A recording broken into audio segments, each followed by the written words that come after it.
Because the way we were made, and I think this was by design, our subconscious minds can't tell the difference between what is real and what is vividly imagined.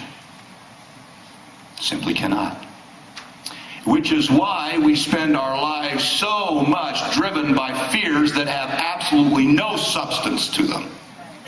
Because we've vividly imagined all these horrible things. We read the newspapers, we watch the news, we see all the trauma, the carnage, all the terror out there, and we internalize it.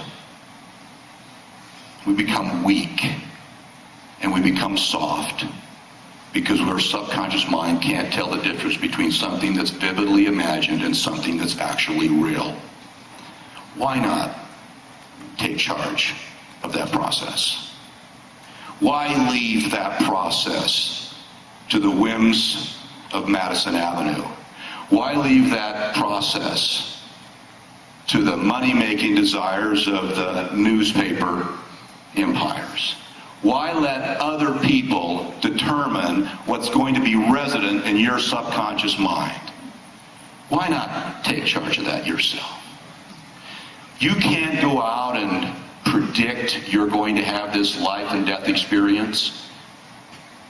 You don't even want to. It might be fatal. You don't have to. You can simply establish a goal. And the goal can be that goal that you made a few hours ago. Yes, it's got to be a goal that you really want, but it doesn't yet have to be believable. This is so important to understand. Every single goal I've made for nearly 3 decades has not been believable when I made it. That's not important. What it has to be is something that you deeply want. The believability will come. It may take a month, it may take 2 or 3, but at some point, if you'll follow the process I'm going to share with you, the believability will hit. And when it does, you will become unstoppable. Now, I want to deal with more of these elements, because these elements will allow you to use this process. Number 1 was vision. Number 2, edification. We're in an environment right now where you've seen a lot of people hugging a lot of people. It's been a hug fest. Every single one of you right now think very good feelings and thoughts about the people around you. You've had a very positive experience. You think these are good people, and they are. You're going to leave here, and you're going to be confronted with the workaday world. You're going to bump up against friction, challenges. You're going to misunderstand some things, take offense. You're going to understand things perfectly correctly and take offense. And you're going to find yourself tempted to knock people down a notch or 2. You're going to find yourself from time to time failing and not doing so well. And you're not going to feel so good about those who are doing well, and you're going to want to knock them down a notch or 2. I plead with you, do not fall victim to that satanic tactic. Let's build people up always.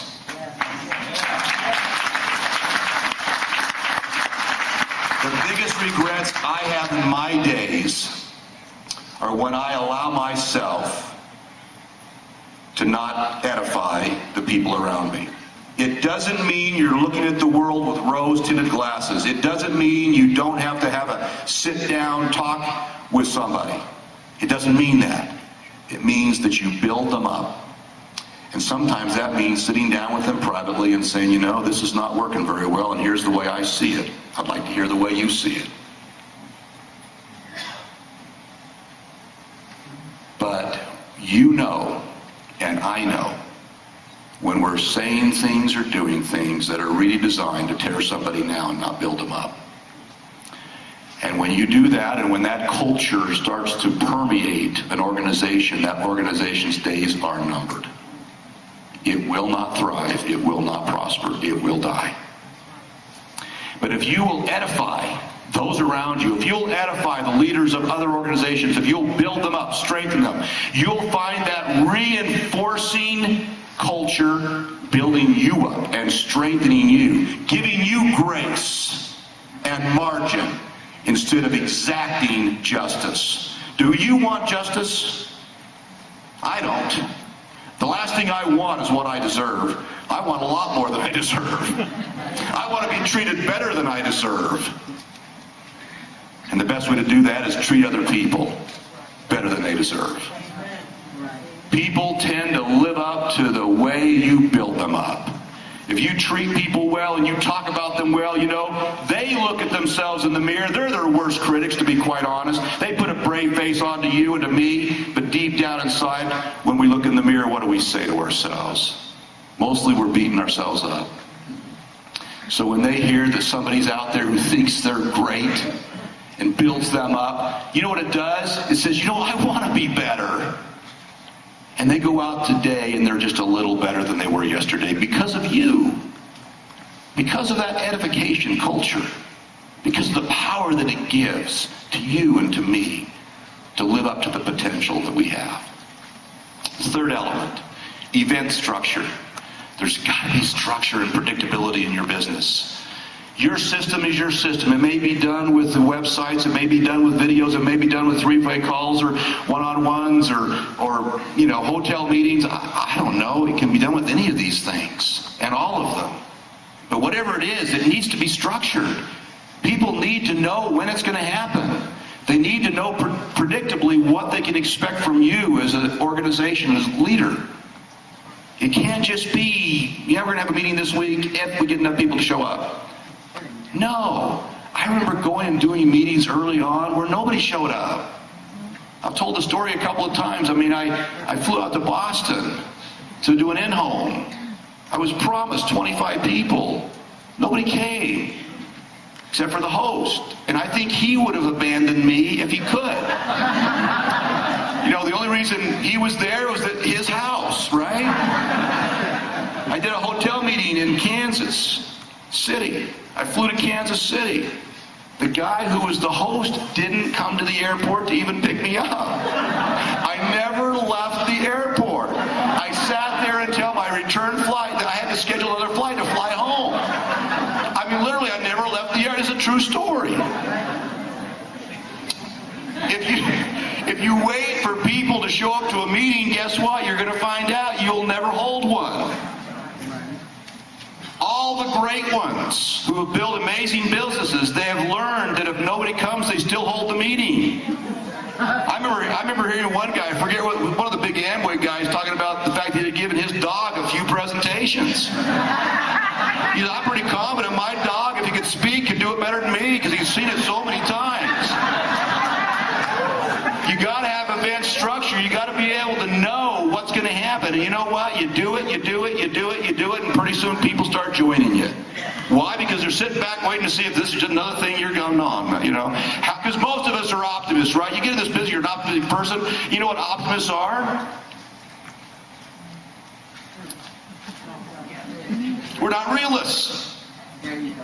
Are we? I mean, we're just not realists. Realists are depressed. So if you're an optimist, you're not a realist. And so you've been out for, you know, all your family know you, right? All your friends, that's just Jen. Here she goes again, you know. Wonder how long this one's going to last. Now, you've been with us for a while, so you've broken the chain of abuse. But the reality of it is, you all know what I'm talking about. The fact that you're laughing, you know, right? So you got to be in there long enough for people to believe that this is real. This is not a fad for you. This is real. You're going to hang in there. You're going to pay the price. You're going to do what's necessary to make it happen. Event structure, not event hope. Event structure. And what kind of events? Well, they could be, like I say, phone calls. They could be a lot of different types of events, but there's 3 specific events that need to happen in your business. There have to be the events where you talk about the business. There have to be the events where you train people about the business and the products. And there have to be the events where you recognize people for what they're doing well. Even failing less is an achievement. If we didn't have that as an achievement, none of us could walk today. How did we learn how to walk? Failing less. And what did our parents do when we took that first step and then fell down? The dad said, "This guy's a loser, man. You know, I can't believe you deliver a loser son for me because, I mean, he takes one step and falls on his face." Is that what happened? No. It's, you know, it's totally mind-blowing recognition. The little child said, "Whoa, what happened? Is this all because of that? Let me try it again." And again. And pretty soon I'm really walking, and then I'm jogging, and now I'm just up there, right? You got to have those kind of events, and they've got to be predictable structure. And then, number 4, I always like to use a Japanese word for this one, kaizen. Kaizen means constant improvement, continuous improvement. It's the process that allowed a nation that was leveled to rubble just 65 years ago to become a world power. Kaizen. Continuous improvement. What can I do? I love this about Todd. I've never seen a guy with an appetite for self-development like this. It's inspiring to be around. I mean, he wrote a book, for heck's sake, about it. And it's a dang good book. But his focus has been, since long before I met him, just getting better. Just getting better. Now, I don't know whether he'll be offended if I say this. I hope not. Todd has never gone to college. Never gone to college. He doesn't have a bachelor's degree or a master's degree or a PhD from some Ivy League school. He's done that just by his own will to improve. I think that's awesome.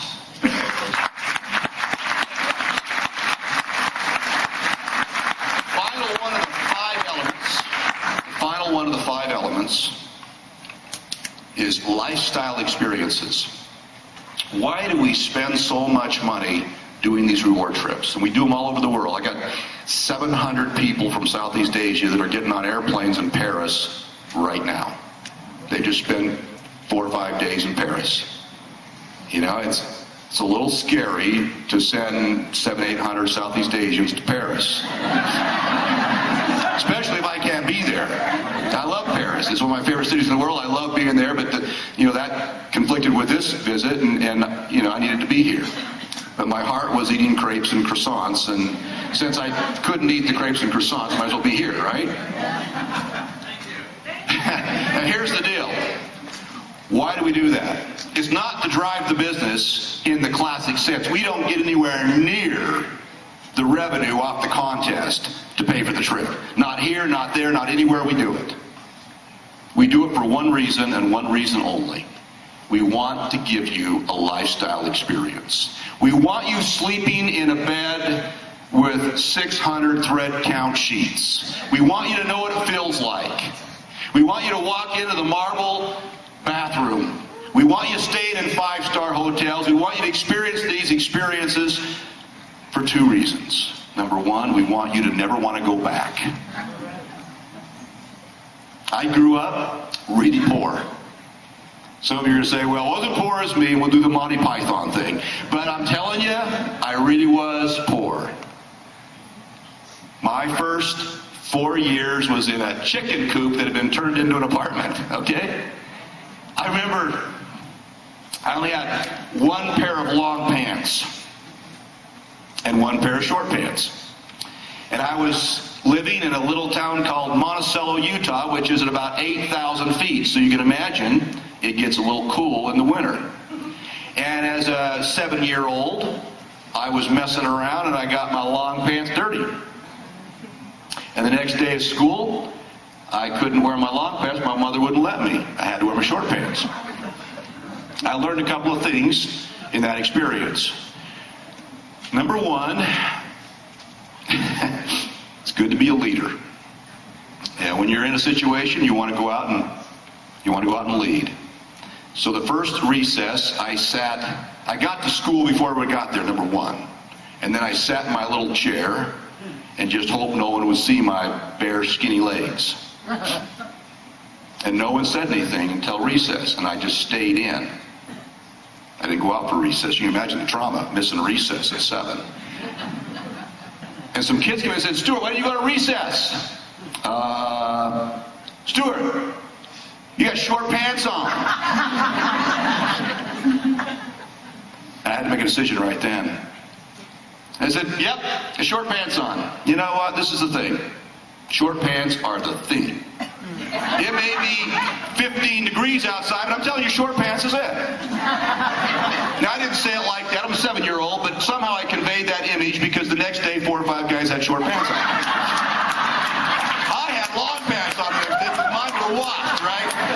Next day after that, about 20 people. The principal of the elementary school had to put out a rule, no short pants after, October 1st. And I thought, this is interesting.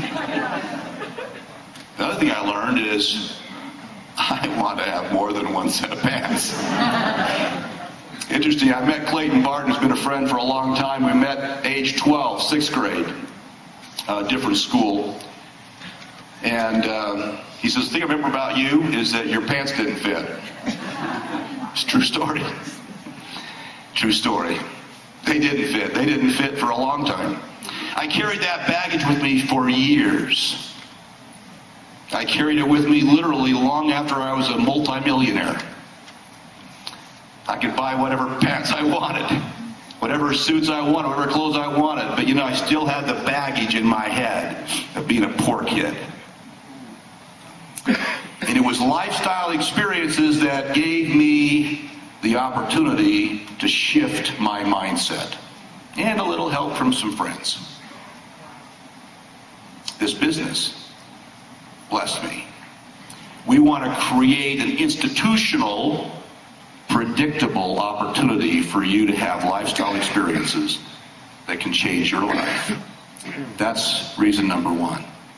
Number two, we want to give you the ammunition to help your people have a vision.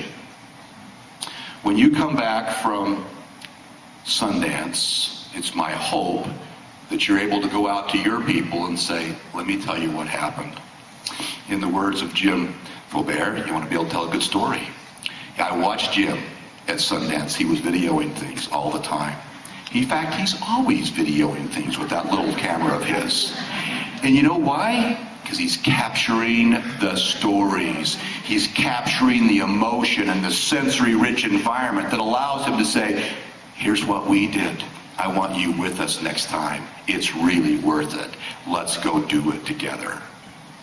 And that conveys into their mind both power and support, and they get a vision.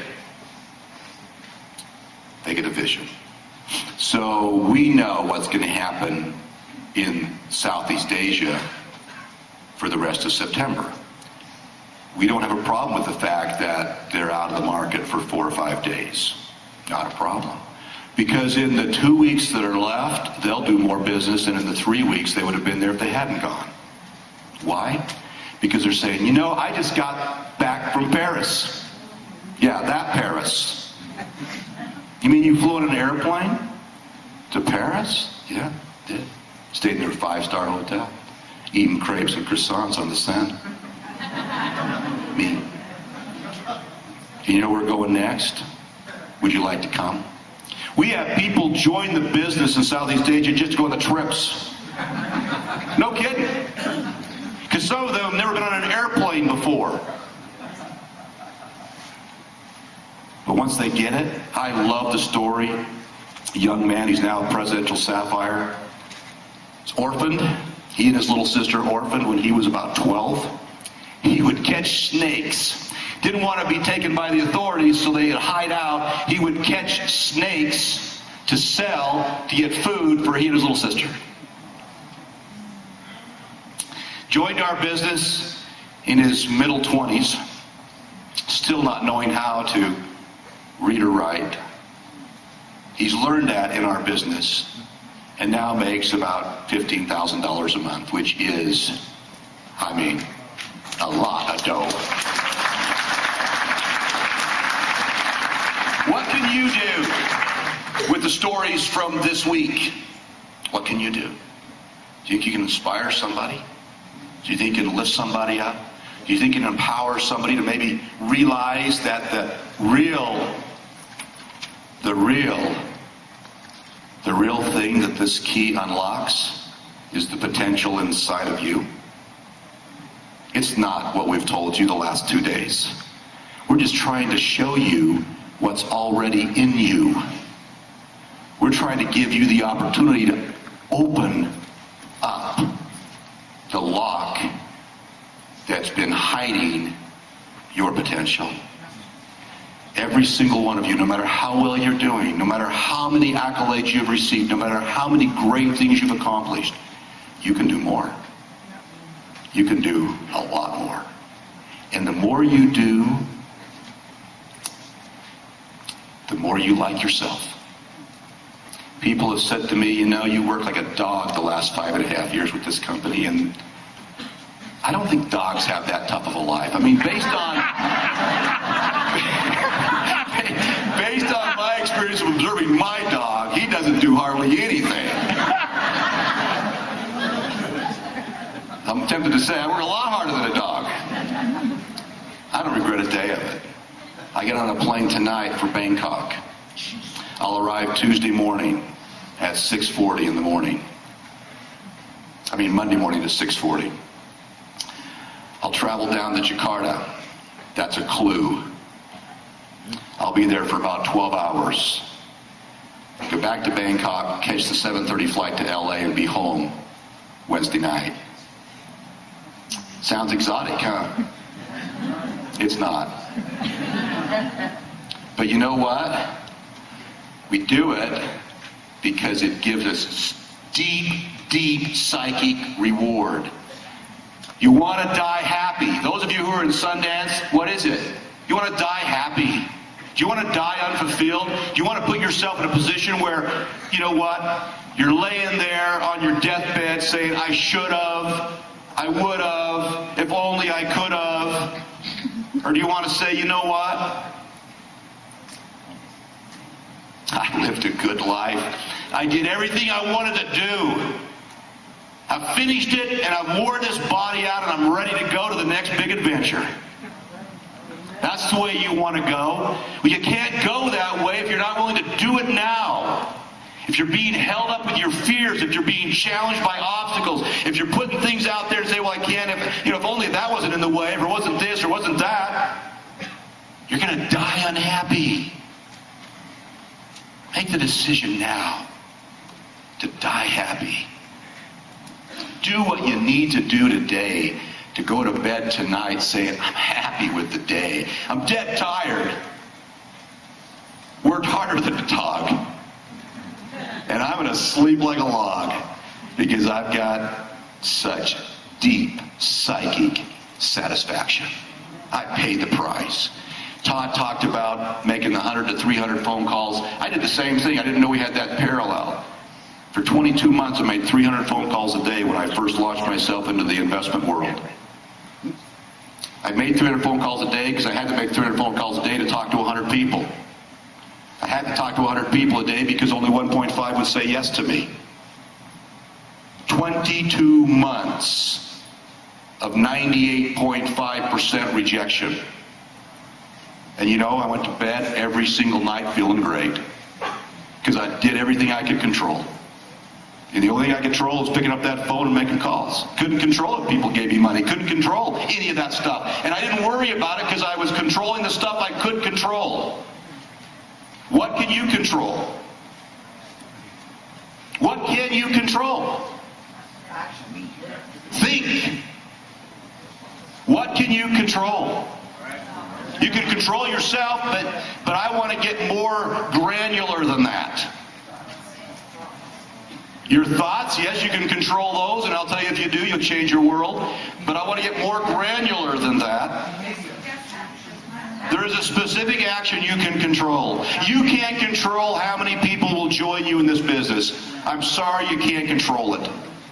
You can't control even how many people will say, yes, I will listen to you. What can you control? How many people you ask to take a listen or to take a view. That's all you can control. And if you ask enough of them, the law of large numbers will predict for you with absolute certainty that you will be successful. But if you focus on the end for any purpose other than to work yourself back to the beginning, you're making a mistake.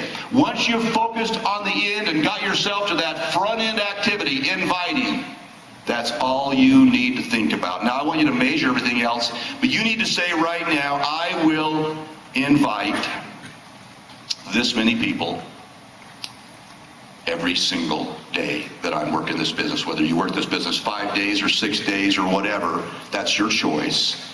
But you've got to make that commitment to control the behaviors that you can control and not worry about the rest. Let the law of large numbers take care of that. When you make that commitment to control that behavior, you can go to bed happy. I made the deal. My deal was the 3 threes. 3 invitations a day, 3 presentations a week, 3 new people in the business a month. Served me well. But there were a lot of nights when I'd get ready to go to bed and realize that I still have an audio cassette in my pocket. Because that was the deal. Put 3 audio cassettes in the pocket and hand them out. That was the deal. And I'd get back in the car in my, slippers sometimes, drive to the gas station, go to the attendant, because they had attendants in those days, and say, here's an audio cassette, have a listen. And I didn't really care whether they did or not, because I just want to go to bed happy. And the only way to go to bed happy is just get rid of the darn tapes, right? Get it out there. Well, I want to conclude now. We're over time. It's been a great time for me to be with you. I've loved being here. Haven't missed Paris at all. Maybe a few minutes here and there. But I hope that you've walked out of here with some takeaways. This transformation program can transform you in a lot of ways. It can transform you physically. It can transform you financially. It can transform you in a mindset sort of way that Todd talked about. You should have taken away some real power about who this company is and where we've come from, because we are a very poised company today. We're in a position to just take you to the moon if that's where you want to go, because we're going.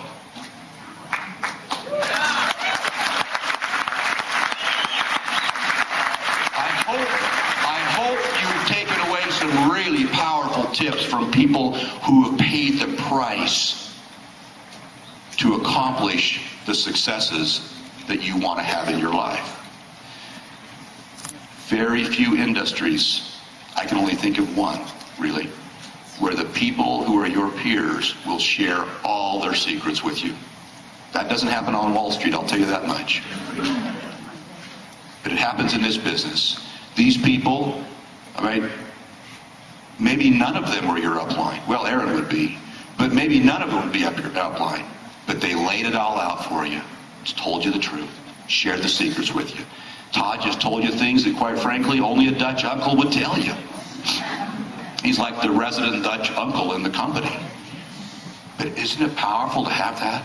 Take it away, write it down, review it, think about it, and commit yourself to control the thing you can control. And the more you control the things you can control, the more power you will have to control other things in your life. Now, my friends, you are going to be faced with a lot of obstacles coming out of here. Let me tell you the principle. The principle is the moment you make a decision to do something big, the universe will test you to see whether or not you really want to do it. So I can flat guarantee you within the next, 10 or 12 days, you're going to get the stuffing kicked out of you. You're going to get slapped around. You're going to have people that you thought were there for you that are going to let you down. You're going to have people that you thought were supportive that are going to not support you. That's going to happen to you. Embrace it. Say, yeah, Hughes told me this was going to happen. Yeah. How do I know? Because it happens to me every time. You know, it happens every time. It's a part of the deal. The sun comes up in the morning. It goes down in the evening. We get that, right? What do we expect to happen tomorrow? We don't get up in the morning and say, wow, what's the big yellow thing? So what we're saying is that you need to get into the cadence of knowing that every time you make a big commitment to change your world, you're going to get tested. And when the test comes, say, I got this. I got this. Yeah, I'm not falling for this. Moving on. And then the test goes away really fast. Right? Because you get it. And the universe gets it. And the universe gets that you get it. And it moves on. And you grow. God bless you. Have a safe trip back.